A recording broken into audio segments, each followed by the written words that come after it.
كنت مضى اليومين بزاف وهذا، قلت ماشي مشكل. سناء الله يجازيها بالخير ما خلاتنيش نخرج، ما خلاتنيش نمشي، بغيت نمشي نكري غير فين نرتاح. اي الناس، بغيت غير الناس، ما بغيت والو، انا بغيت غير الناس. ويكون كنقول يا ربي نكون نفيق نقول هادشي راه حلم، هادشي ماشي بصح، هادشي ما كتعيشيش ايمان، ولكن الحمد لله انا راضيه، حيت اللي دار ربي الا غتكون فائده كتوصلني الورقه ديال الطلاق ديالي، ماشي ديال المصيبه.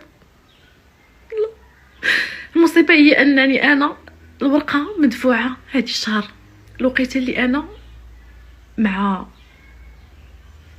بات ولادي في تركيا، كيجيب لي الورد كيقول لي ما عمري نتفرق عليك، كنبغيك وانا تيقت. سلام البنات، الناس تكونوا بخير وعلى خير. انا مزيان الحمد لله، صحتي مزيان. المهم بغيت نقول لكم انا ما كنبكيش، نتوما عرفتوني قويه، انا قويه بزاف، وما عمر شي حاجه اثرت فيا، وعارفه اش كندير، عارفه.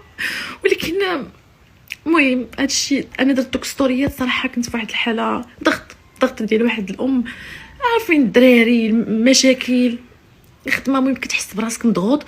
درت هادوك ستوريات صراحه، ما عرفتش نقول لكم واش ندمت واش ما ندمتش. المهم انا بقيتي كنهضر كنقول، ما قلتش حتى شي حاجه من داكشي اللي كنعيشو، قلت غير شويه وقلت ماشي مشكله ايمان عادي.